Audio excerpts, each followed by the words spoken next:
반갑습니다.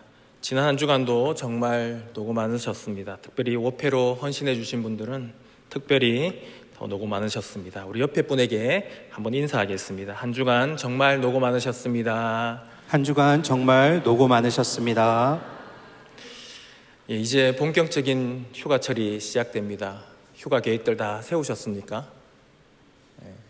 어린 자녀가 있는 분들은 아마 워터파크를 많이 가실 겁니다. 대형 파도풀이나 급류타기 등등 큰 파도나 쏟아지는 물살 속에 몸을 맡기고 비명도 지르고 때로는 웃기도 합니다. 겉으로 보면 매우 위험해 보이지만 오히려 그 안에서 스릴을 즐기지요. 어떻게 그럴 수 있습니까? 안전하다는 것을 알고 있기 때문입니다. 아무리 물살이 세고 몸이 이리저리 휘둘려도 결국 안전하기 때문에 그 위험해 보이는 시간들을 두려움보다는 설렘과 기대를 가지고 급류에 몸을 맡기게 되는 것이죠. 반면 실제로 산속에서 갑자기 불어난 계곡물이나 홍수로 불어난 강물은 어떻습니까? 생각만 해도 공포 그 자체 아닙니까? 우리 인생도 때로는 급류처럼 휘몰아칠 때가 있습니다. 예기치 못한 시간에 건강이 무너지고 관계가 깨지고 미래가 보이지 않을 때가 있습니다. 설상가상으로 그 시간들이 끝이 보이지 않는다면 더 불안해지고 마음이 무너지기 시작합니다. 이때 말씀 앞에서 소망을 발견하시는 은혜가 우리 모두에게 있기를 축복합니다. 먼저 본문을 살펴보겠습니다. 본문을 보시면 다윗이 이스라엘의 왕으로 세워진 직후의 이야기를 다루고 있습니다. 당시 블레셋은 이스라엘의 강력한 적이었습니다. 왜냐하면 문명 자체가 달랐습니다. 블레셋은 왕성한 철기 문명이었습니다. 반면에 이스라엘은 철기를 사용하기는 하였지만 청동기와 철기의 과도기적인 문명을 보입니다. 사무엘상 13장 19절에서 22절을 보시면 이 당시 이스라엘은 철을 다룰 기술이 없었기 때문에 쇠로 만든 농기구의 날을 세우려면 블레셋까지 가서 고쳐와야 했습니다. 더욱이 전쟁에서 가장 중요한 무기인 쇠로 만든 칼이나 창은 일반 군사들은 구경조차 할 수 없었고 오직 왕인 사울과 왕세자인 요나단 단 둘만 가지고 있을 정도로 귀한 물건이었습니다.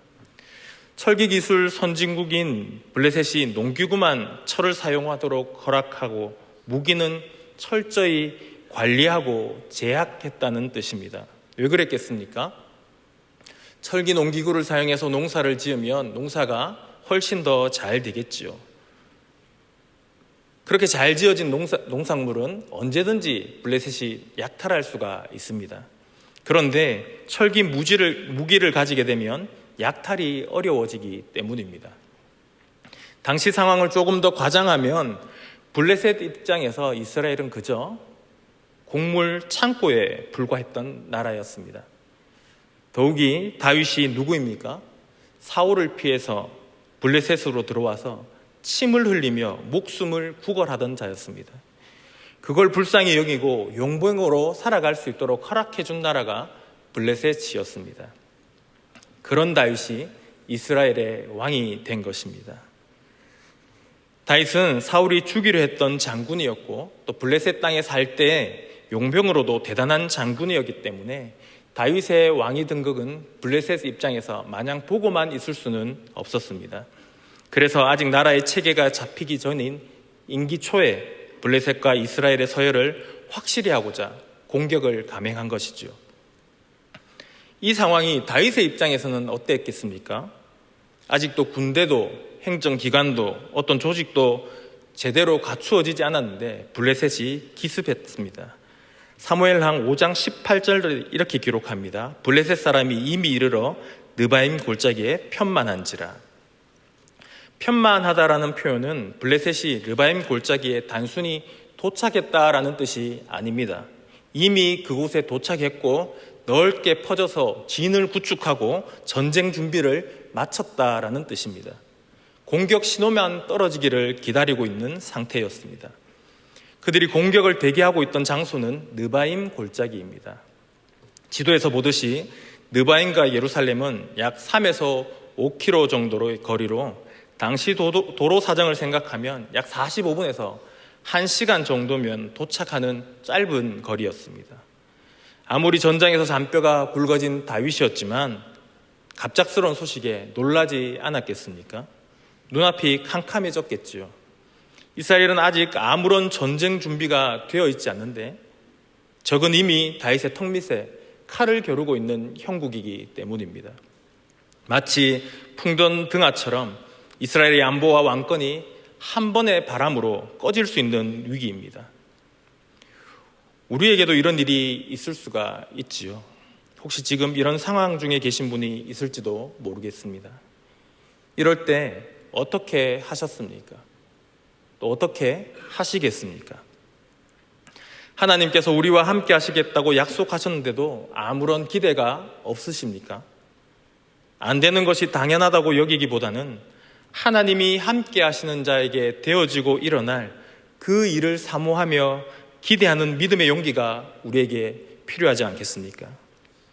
워터파크에서 스릴을 즐길 수 있었던 이유는 안전하다는 것을 알고 있었기 때문입니다. 그런데 실제 삶은 급류의 끝을 알 수 없기 때문에 두렵기 마련입니다. 오늘 본문 속의 다윗 역시 그런 급류에 휩싸였습니다. 갑작스러운 블레셋의 공격에 마치 예루살렘은 홍수를 닥친 것과 같은 위험에 빠졌습니다. 이때 다윗은 어떻게 반응했을까요?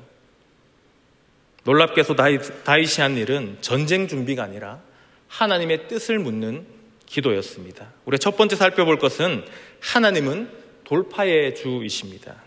사무엘하 5장 19절을 함께 읽겠습니다. 다윗이 여호와께 물어 가로되 내가 블레셋 사람에게로 올라가리이까 여호와께서 저희를 내 손에 붙이시겠나이까 여호와께서 다윗에게 말씀하시되 올라가라 내가 단정코 블레셋 사람을 내 손에 붙이리라 하신지라.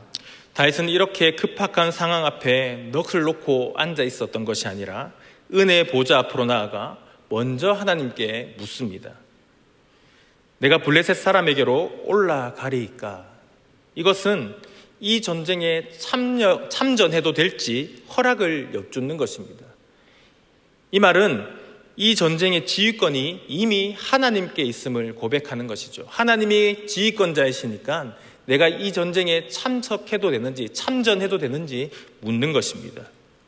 풍전등화의 상황이었지만 하나님이 노하신다면 자신은 멈추겠다는 표현이죠. 왜냐하면 자기가 지휘권자가 아니기 때문입니다. 그런데 하나님께서 이 전쟁에 참전하라고 허락하십니다. 그러자 다시 묻죠. 내 손에 붙이시겠나이까? 이것은 무슨 의미일까요? 이것은 하나님 제가 블레셋과 싸우면 이길 수 있겠습니까? 라고 묻는 것이 아닙니다. 그렇다면 무엇을 묻는 것일까요? 힌트는 내 손에 있습니다. 붙인다라는 히브리어 동사 나타는 기본적인 의미는 주다입니다. 그런데 실제로는 광범위한 뜻으로 단순히 주는 행위를 넘어서 넘겨주다, 위임하다, 맡기다 등등 다양하게 사용됩니다. 그런데 이 주다라는 표현이 손에 주다라는 표현으로 쓰일 때 구약에서는 이것이 단순한 소유가 아니라 처분권, 판단권, 실행권을 전면적으로 위임하는 표현입니다. 조금 더 해석을 하면 다윗은 이 전쟁이 하나님이 지휘하시는 하나님의 전쟁이고 하나님이 전쟁을 지휘하시면 이미 승리하신 전쟁임을 확신했습니다. 안전하다는 것이죠. 그렇기 때문에 전쟁 이후의 처분권, 승전의 뒤처리를 자신의 손에 맡겨주실지 여쭙는 것입니다. 하나님께서는 반드시 다윗의 손에 맡기시겠다고 응답하셨고 다윗은 이렇게 자신의 임무가 무엇인지 확인하고 출정하게 됩니다.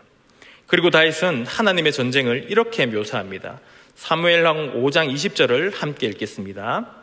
다윗이 바알 브라심에 이르러 거기서 저희를 치고 가로되 여호와께서 물을 흩음같이 내 앞에서 내 대적을 흩으셨다 하므로 그곳 이름을 바알 브라심이라 칭하니라. 흩었다라고 번역된 이 파라츠는 강력한 돌파의 이미지를 담고 있습니다. 이것을 어떻게 설명하면 좋을까 좀 고민하다가 한 이미지가 생각났습니다. 애니메이션 이집트 왕자에서 홍해가 갈라지는 장면입니다. 여기에서 하나님은 강력한 힘으로 바다를 흩으십니다. 강력한 성령의 바람이 바다를 돌파한 것입니다. 하나님의 돌파에 블레셋 군대가 바닷물처럼 흩어져 버렸습니다. 이 모습을 본 다윗은 놀라운 역사가 일어난 그 자리, 그 현장을 바알브라심, 하나님이 바알을 돌파하여 흩어버렸다, 즉 돌파의 주라고 지었습니다. 이렇게 전쟁은 하나님의 군대의 승리로 끝이 났습니다. 그리고 다윗은 자신의 임무를 수행합니다. 사무엘하 5장 21절입니다. 거기서 블레셋 사람들이 그 우상을 버렸으므로 다윗과 그 종자들이 치우니라. 병행구절인 역대상 14장 12절은 이렇게 기록합니다. 블레셋 사람이 그 우상을 그곳에 버렸으므로 다윗이 명하여 불에 사르니라. 고대 사람들은 전쟁을 신과 신의 전쟁으로 생각했죠. 그래서 블레셋은 승리를 기원하며 자신의 신을 앞세웠습니다. 그러나 하나님의 돌파에 혼비백산하며 가지고 왔던 그 소중한 신들을 버리고 주랭랑 쳤습니다. 그리고 다윗은 하나님이 승리하신 전쟁을 맛보아 누리면서 찬송하며 뒤처리의 임무를 성실히 수행하는 장면으로 끝이 납니다. 사랑하는 성도 여러분, 우리의 삶에도 블레셋과 같은 갑작스러운 장벽이 있을 수 있습니다. 직장에서의 어려움, 가정에서의 갈등, 건강 문제, 혹은 영적인 싸움일 수도 있습니다. 하지만 다윗처럼 이 장벽은 내가 뚫어야 할 벽이 아니라 하나님이 뚫으실 것을 확신하고 하나님의 역사에 동참하며 하나님을 경험하는 시간입니다. 왜냐하면 하나님은 반드시 합력하여 선을 이루시며 우리의 장벽을 돌파하시기 때문입니다. 팀 켈러 목사님은 이런 말씀을 했습니다. 하나님의 은혜는 우리의 연약함을 통해 가장 강력하게 드러난다. 혹시 어떤 장벽이 가로막고 있습니까? 다윗처럼 묻고 그분의 인도하심을 구하시기 바랍니다. 하나님은 돌파하시는 하나님이십니다. 우리가 두 번째 살펴볼 것은 기다리면 낭비가 아닙니다. 서열 정리를 하러 올라갔던 블레셋이 도리어 서열 정리를 당하게 되었습니다. 얼마나 치욕스럽습니까? 그래서인지 복수를 하고자 더욱 철저히 재정비한 후에 다시 르바임 골짜기에 진을 쳤습니다. 똑같은 일이 반복된 것이죠. 여러분, 한번 잘 해결된 일이 똑같이 일어났을 때 여러분들 어떻게 행동하십니까? 저는 잘 해결되었다면 그냥 거의 그대로 합니다. 왜냐하면 어느 정도 성공이 보장되어 있기 때문이죠. 그런데 다윗은 다시 묻습니다. 다윗은 여전히 하나님께서 이 전쟁의 지휘권자임을 고백하는 것이죠. 그러자 하나님은 전략을 새롭게 명하십니다. 사무엘상 5장 23절에서 24절을 함께 읽겠습니다. 다윗이 여호와께 묻자온데 가라사대 올라가지 말고 저희 뒤로 돌아서 뽕나무 숲을 맞은편에서 저희를 엄습하되 뽕나무 꼭대기에서 걸음 걷는 소리가 들리거든 곧 동작하라. 그때 여호와가 내 앞서 나아가서 블레셋 군대를 치리라 하신지라. 네, 이번에는 기습 작전입니다. 그리고 공격 신호는 뽕나무 꼭대기에서 걸음 걷는 소리입니다. 걸음 걷는 소리를 히브리어로 직역을 하면 발걸음의 소리입니다. 다윗은 군사적인 판단이나 전략이 아닌 소리 하나에 의존해서 지금 전쟁을 수행해야 합니다. 어떻게 보면 얼마나 위험한 결정입니까? 하지만 다윗은 기다립니다. 마치 무전기에서 신호가 떨어지기를 기다리는 특수부대처럼 다윗은 하나님이 먼저 움직이실 때까지 숨죽이고 기다리고 있습니다. 다윗이 이 말씀을 듣고 뽕나무 숲을 맞은편에 숨어서 과연 발걸음 소리가 무엇일까? 어떤 소리일까? 고심하고 고심하지 않았겠습니까? 얼마나 귀를 쫑긋 세우고 발걸음 소리를 들으려고 집중하고 또 집중했을까요? 그렇게 초긴장 상태로 얼마의 시간이 흘렀는지 모르겠습니다. 아마 목 뒤로 땀이 흐르지 않았겠습니까? 그러던 어느 순간 미세한 바람이 뒷목에 흐르는 땀을 식히기 시작합니다. 그러자 곧 잠잠하던 뽕나무 꼭대기에서 사르륵 스르륵 잎사귀들이 서로 어깨를 부딪히듯 스치는 소리가 다윗의 귀에 들리기 시작합니다. 하나님이 블레셋을 향해 걸음을 내디드시자 그 뒤를 따라 천군 천사들이 적진을 향해 돌격한 것이죠. 그 소리가 뽕나무 위에서 들리기 시작한 것입니다. 그 순간 다윗은 아마 온몸에 소름과 전율이 흐르지 않았겠습니까? 하나님의 공격 신호가 들리자 다윗의 군대는 하나님을 따라 돌격합니다. 그리고 승리합니다. 저는 이러한 모습이 직전 블레셋과의 전투에서 바알브라심, 즉 돌파의 하나님의 모습을 더욱 구체적으로 강화하여 묘사하고 있다고 생각이 되어집니다. 같은 사건을 두 번이나 반복하면서 강조하고 있다는 것이죠. 이 말은 하나님의 돌파하심이 그만큼 강력하다라는 것입니다. 하나님의 돌파하심은 분명하고 확신하다라는 것을 우리에게 강조하고 있는 것이죠. 그렇다면 무엇이 문제입니까? 뽕나무 꼭대기에 걸음 걷는 소리는 하나님의 타이밍과 영적 분별력을 기다리는 자세를 상징합니다. 문제는 걸음 걷는 소리가 무엇일까 고민하며 기다리는 시간입니다. 시편의 말씀처럼 다윗은 종종 흑암이 이른 새벽부터 종일 하나님을 바라보고 기다리고 있다고 고백합니다. 이 기다림의 시간은 녹록지 않죠. 거꾸로 해도 국방부의 시계는 돌아간다고 하지만 그 시간이 얼마나 더디게 흐르는지 모릅니다. 팀켈러 목사님은 이것을 하나님의 때를 신뢰하는 영적 훈련이라고 표현했습니다. 다시 말하면 기다림은 단순한 멈춤이 아니라 내 의지를 내려놓고 하나님께 모든 것을 맡기는 신앙의 실전 훈련장이라는 뜻입니다. 모든 훈련은 고되고 힘이 듭니다. 시간이 정말 더디게 흐릅니다. 그런데도 다윗은 너는 여호와를 바랄지어다, 강하고 담대하며 여호와를 바랄지어다 라고 우리에게 권면합니다. 존 파이프 목사님은 기다림이 하나님의 주권에 대한 순종과 용기라고 강조했습니다.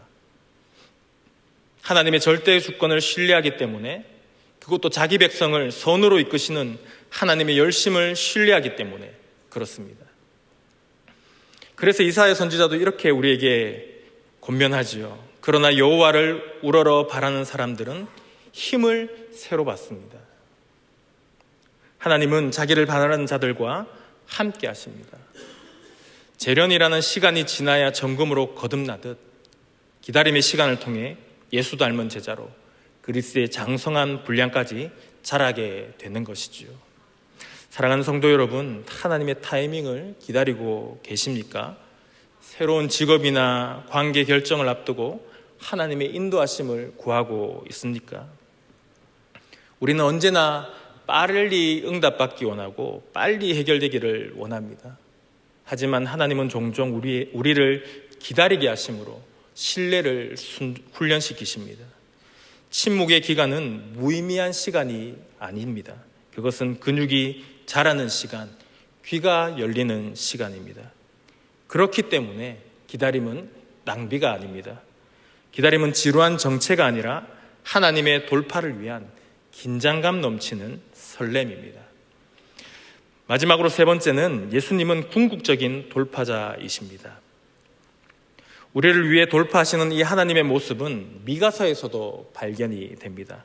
미가서 2장 13절을 보시면 길을 여는 자라고 표현하고 있는데, 이것을 그대로 직역해보면 돌파자가 그들 앞에 올라갔다, 그들이 돌파하였고 성문을 지나 나갔다, 그들의 왕이 그들 앞에 지나갔으며 여호와께서 그들의 선두에 계셨다, 이렇게 번역할 수가 있습니다.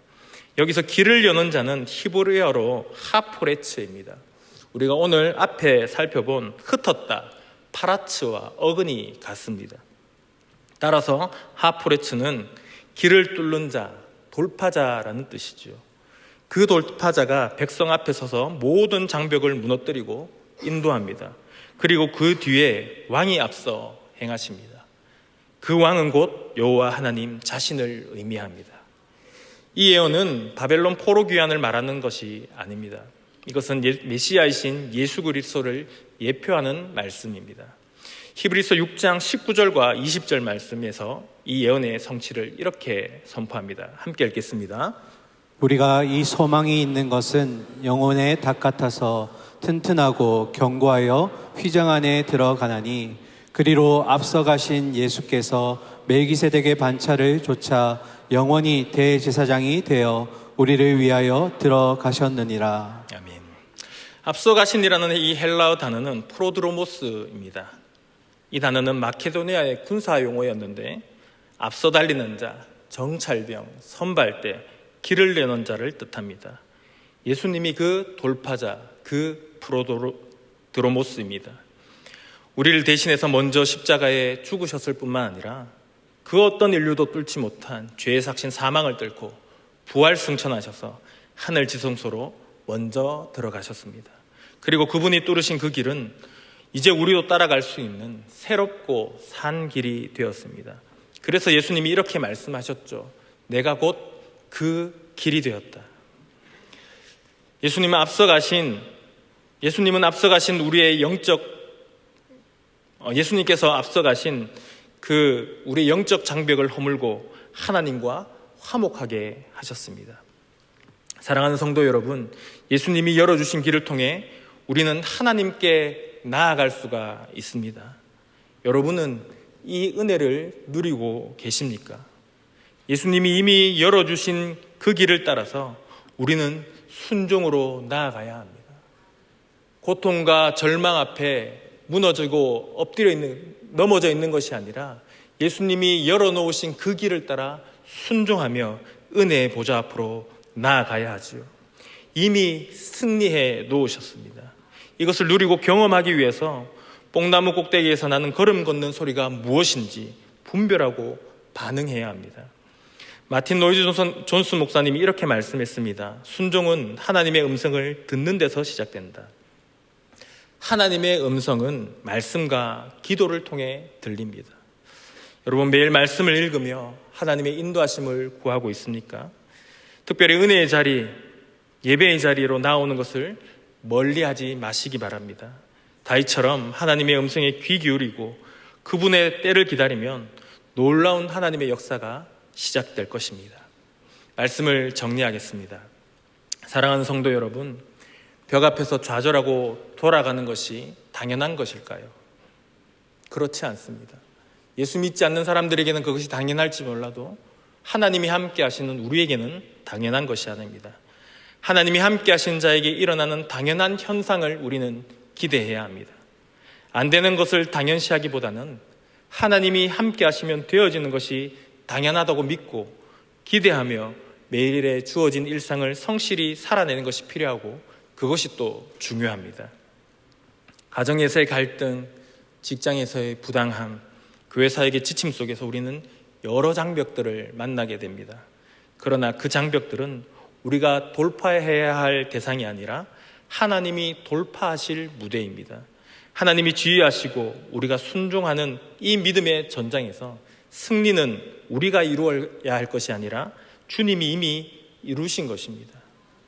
그런데 누가 이 문제의 지휘권자입니까? 내가 지휘권을 가지고 있는 한 그 문제는 해결되지 않습니다. 그러나 하나님은 돌파하시는 하나님이십니다. 예수님은 우리의 죄와 사망의 장벽을 뚫으신 돌파자이십니다. 이미 승리하셨습니다. 우리는 엎드리고 주님께 지휘권이 있음을 고백해야 합니다. 뿐만 아니라 다윗은 이미 승리하신 하나님을 바라보고 전쟁에 참전하였듯이 우리는 이미 승리하신 예수 그리스도를 알고 있습니다. 팀 켈러 목사님은 그리스도의 승리는 우리의 싸움이 끝났음을 의미하진 않지만 그 결과가 보장되어 있음을 의미한다라고 말했습니다. 이 말이 무엇입니까? 결국 안전하다는 것이죠. 이 사실이 우리에게 담대함을 줍니다. 그렇습니다. 우리는 결과가 보장된 사람들입니다. 사망을 이겼고 구원받았으며 천국을 소유한 사람들입니다. 이 모든 것을 가능케 하신 주님이 우리와 함께 하십니다. 그렇기 때문에 상황과 환경과 내 감정의 상태가 휘둘리다가도 나의 구주께서 나에게 이미 베푸신 은혜를 생각하면 힘이 나죠. 결국 그분이 이미 열어주신 길을 확신하고 찬송하며 따라가면 승리를 누리게 됩니다. 사랑하는 성도 여러분, 삶의 어떤 장벽을 마주하고 계십니까? 다윗은 우리에게 이렇게 권면합니다. 너는 하나님을 바라라. 그 얼굴의 도우심을 인하여 내가 오히려 찬송하리로다. 다윗처럼 하나님께 묻고 설레는 마음으로 도우심을 기대하며 기다리시기 바랍니다.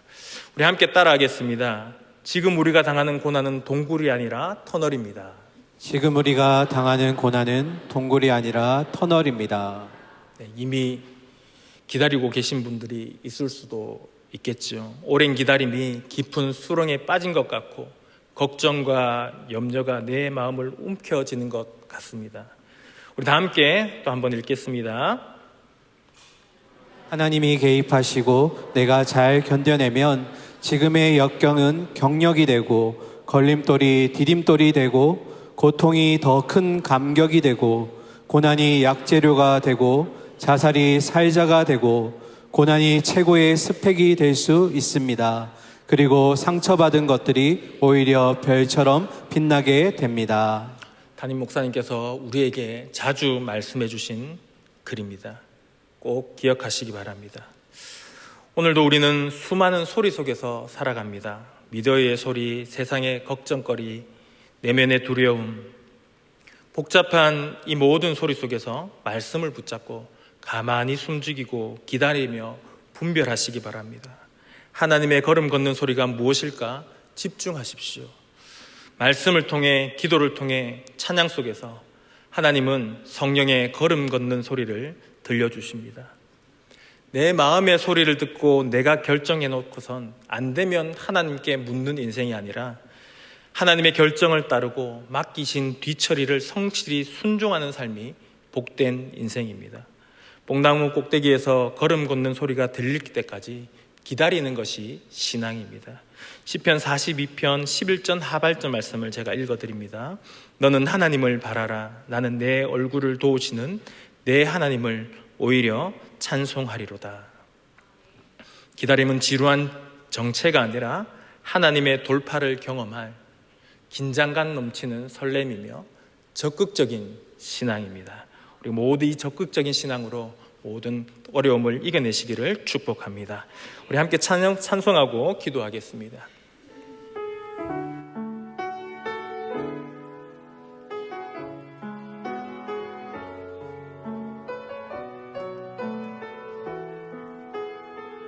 날이 저물어 갈 때, 날이 저물어 갈 때, 빈들에서 걸을 때, 그때가 하나님의 때,